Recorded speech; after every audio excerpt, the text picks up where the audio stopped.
Now let's kickstart the show properly, and this time with the big report.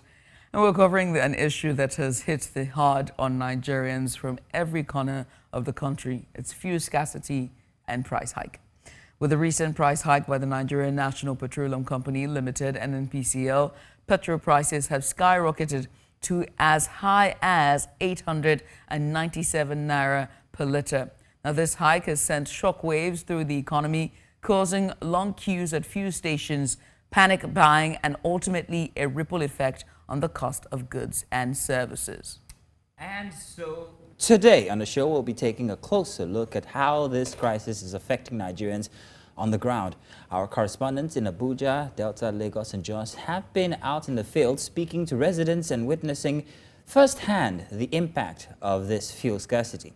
We'll hear their report on how the situation is unfolding in different parts of the country across today and the frustration of Nigerians everywhere. So let's start with our correspondent Bernard Akede, who's joined us from home this time. Bernard, good morning. Good to have you here. Good morning, guys. Good to be here.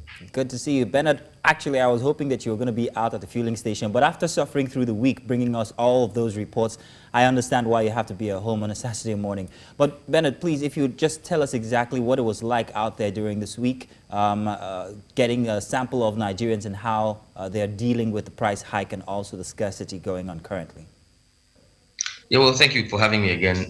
Dealing with the price hike and fuel scarcity, basically, I think dealing with it is the right word to use. I'll start from Monday, when, of course, Monday marked about 8 weeks now, when, as long as this fuel scarcity has been lingering on and the long queues that we've been seeing in front of fuel stations, whether or not those fuel stations were selling petrol. And it continued, Monday as a Tuesday, there were people who already had begun to get filters of the information that the prices were going to go up. Nobody was sure how much it was going to cost. But again, there were, unconfirmed rumors.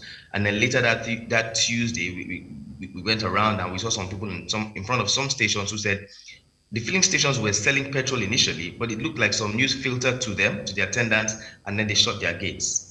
And that was when the real panic buying actually started. When that happens in Nigeria, judging from history, you know that something is about to happen or something has happened. And then it was then we started seeing the media update from Dangote about his own type of petrol and stuff. And in less than 24, or let's say in just about 24 hours, we began to see the changing of prices on different billboards of petrol stations.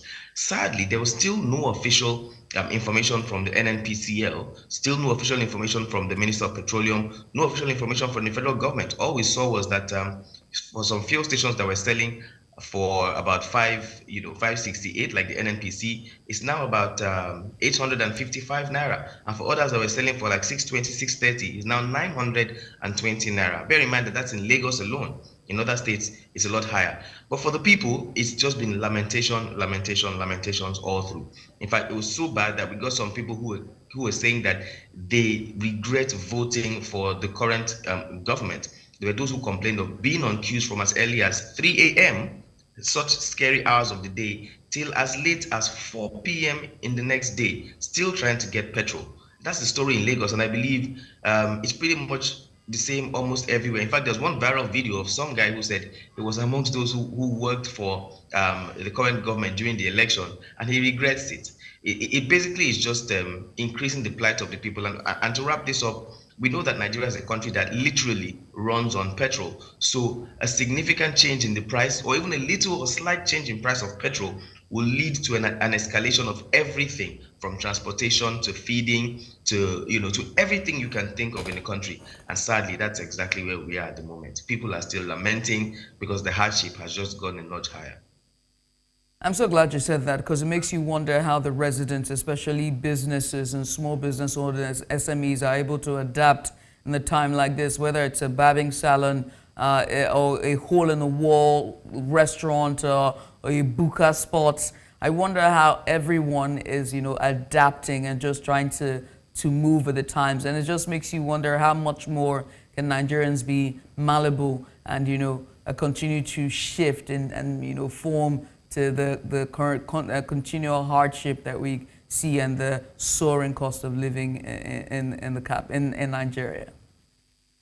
Sadly, the truth is, right, many years ago, I did a report, of course, not with New Central then, but I did a report where we were able to find out that if power was good in Nigeria, a lot of people who you call low-income earners will step up a little bit.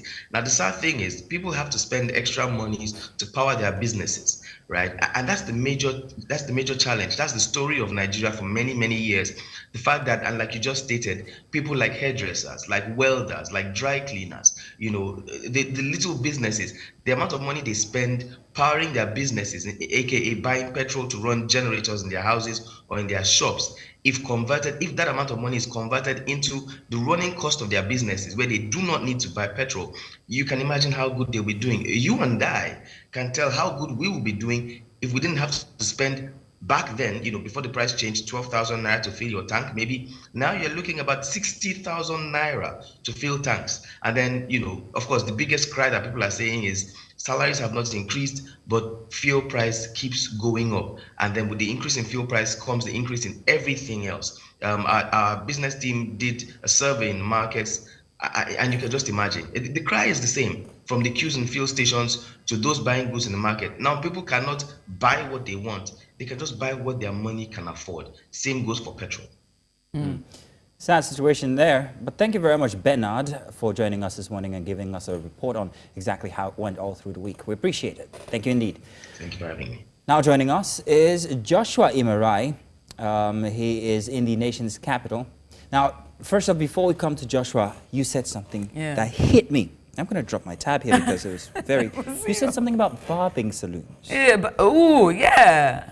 I couldn't get my hair. No, I wasn't that broke. But what I meant to say is, I realized that my barber has increased his amount. Yes. Now, once that happens, you know everything. Once bread increases in price, and the cost for normal, regular, what do you call it when you take care of yourself? Yeah, just grooming. Grooming. Yeah, that's what grooming increases. Everything increases. Yeah, and then transportation. And it only took 24 hours. Yeah. 24 hours because basically they run on generators every single hour of the day, most of the time. And I'm talking about Festac here.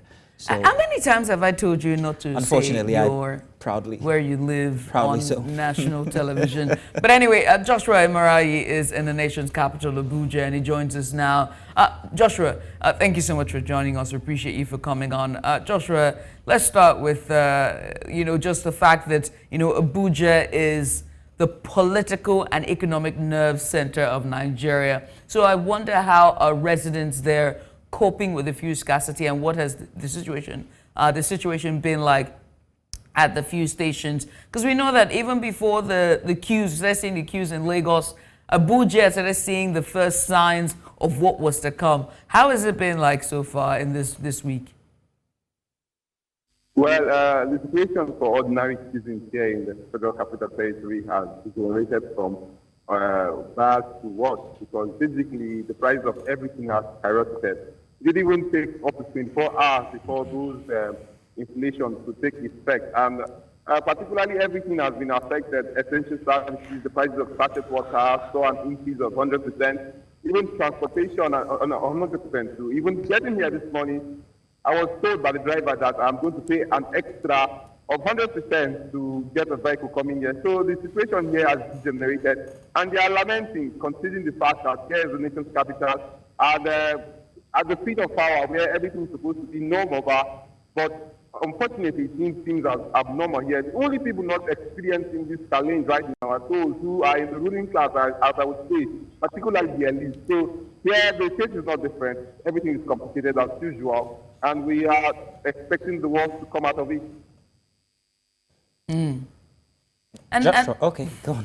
Ladies first. I mean, Joshua, because I wanted to ask, besides just the price change that you've seen, were you able to speak to residents that were, on the queues when you were there, and just, feel the pulse with them? And what was that like for talking to them?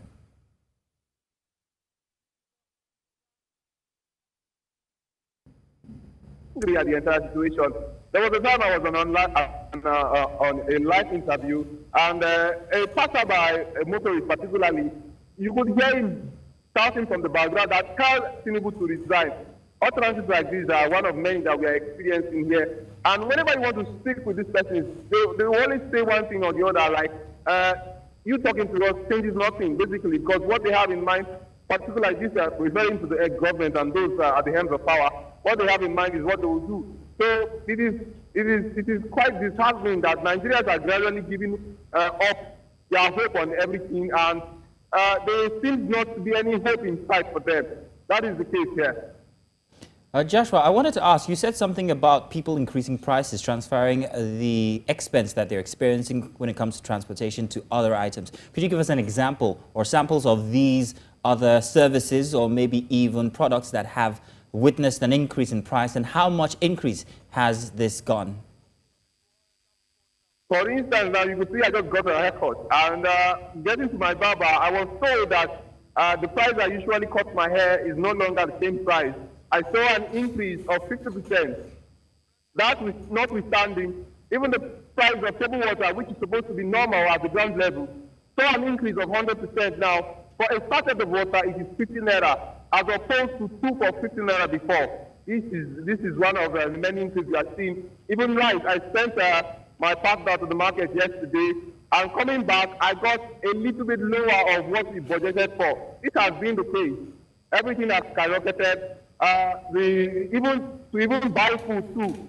A plate of food which normally costs for 700 naira is now going for 1,000 naira to 1,400 naira. The price change has been experienced in all sectors. Even health services, drugs are gradually climbing because according to them, the poor is at the center of the entire activities of Nigeria, and as such, we're expecting to see an increase in every aspect or every commodity or services that we are currently patronizing or purchasing. Joshua, many thanks for doing this with us. We appreciate you for coming on. It seems like every man in Nigeria have woken up one day and realized that the price for cutting their hair has doubled or tripled. But Joshua, once again, we appreciate you for coming on. Thank you, Joshua. So much.